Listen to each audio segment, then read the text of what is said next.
Teman-teman yang baru punya bayi, misalkan bayinya itu baru lahir, kemudian di 5 hari atau di 7 hari dia mengalami penurunan berat badan, itu adalah hal yang wajar karena anak-anak saya pun seperti itu. Anak yang pertama itu lahir 3,2 kg, kemudian turun jadi 2,6, meluncur jauh. Kemudian yang kedua lahir 3,4 turun jadi 3 kilo. Dan yang ketiga ini lahirnya itu 2,87 meluncur jadi 2,6 gitu. Untuk 5 hari sampai 7 hari pertama kelahiran, bayi akan mengalami penurunan berat badan dan itu normal.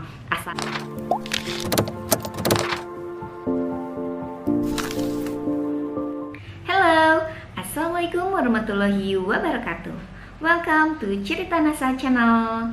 Kembali lagi bersama saya Mama Astri di channelnya Cerita NASA.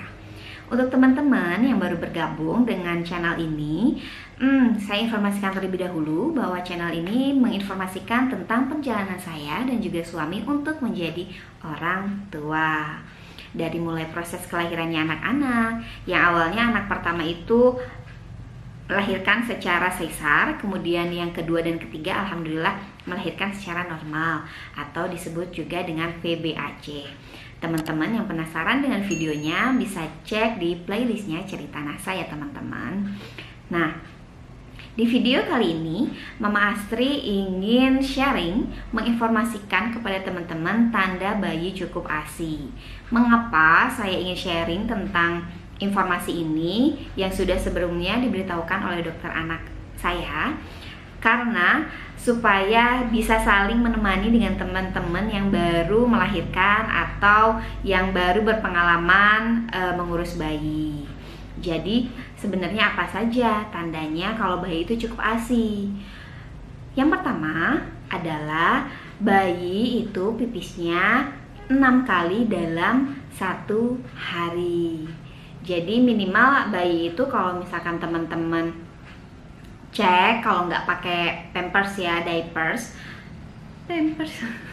kalau nggak pakai diapers, dicek teman-teman sehari itu dia pipis berapa kali. Kalau misalkan kurang dari 6 kali itu berarti anak kurang minumnya, kurang nyusunya, jadi harus lebih sering lagi miminya gitu.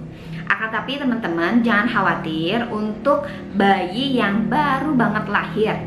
Kalau misalkan di hari pertama sampai hari kelima itu bayi pipisnya itu sesuai dengan harinya, jadi bukan 6 kali. Kalau misalkan dia usianya baru 1 hari, pipisnya ya 1 kali minimal. Kemudian kalau baru 2 hari, minimal ya 2 kali. Tapi setelah 5 hari, anak itu harus diperhatikan pipisnya minimal 6 kali. Itu salah satu tanda cukup ASI. Seperti itu teman-teman. Kemudian yang kedua adalah bayi tidak rewel. Nah, bayi tidak rewel ini kan sebenarnya macam-macam. Apakah dia ada ketidaknyamanan, kegerahan dan lain sebagainya. Mungkin teman-teman juga nanti bisa membedakan. Kalau misalkan dia rewelnya keterusan, apakah dia emang benar-benar pengen menyusu gitu. Jadi emang harus lebih sering untuk disusui seperti itu. Kemudian yang ketiga adalah nah ini, berat badan bayinya naik.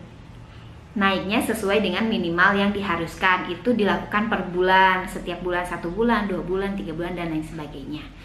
Tapi teman-teman jangan khawatir untuk teman-teman yang baru punya bayi, misalkan bayinya itu baru lahir, kemudian di 5 hari atau di 7 hari dia mengalami penurunan berat badan. Itu adalah hal yang wajar karena anak-anak saya pun seperti itu.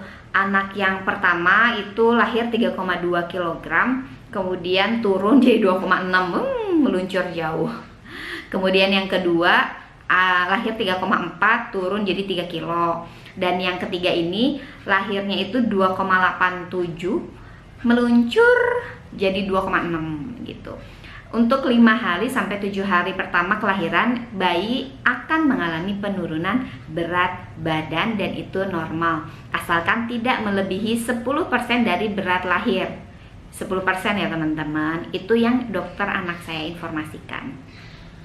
Nah, kalau misalkan semua tanda itu sudah teman-teman cek, kalau misalkan ada yang kurang nih, kok pipisnya dia hari ini nggak 6 kali, minimal nggak 6 kali, kemarin udah 6 kali, terus hari ini nggak.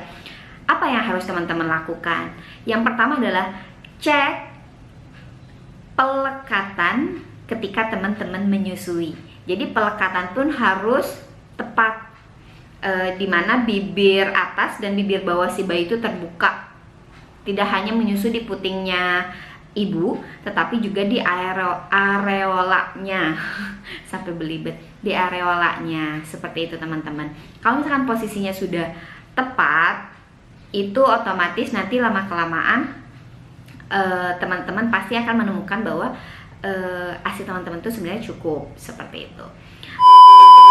Saya itu bukan termasuk ibu yang ASI-nya itu yang melimpah banget gitu. Saya ikut salah satu grup di Facebook, grup namanya Eksklusif Pumping Mama Indonesia. Nah, di situ banyak banget informasi yang saya dapatkan, dari mulai bagaimana cara supaya ASI-nya melimpah dan lain sebagainya.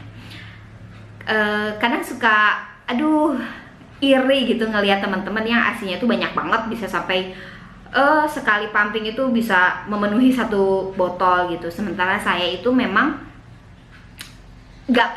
belum pernah, 3 anak ini belum pernah sampai full banget 1 botol pumping ASI gitu. Mungkin karena saya juga melakukan DBF, direct breastfeeding ya. Jadi langsung menyusui anak, sehingga pas dipompa emang tinggal sedikit, seperti itu. Nah, gimana sih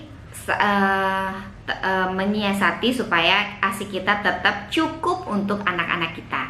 Jadi kenapa saya bilang cukup? Karena saya bukan yang tadi saya bilang, bukan termasuk yang ASInya melimpah banget, bukan. Tapi saya pede banget, percaya diri bahwa ASI saya cukup untuk anak saya.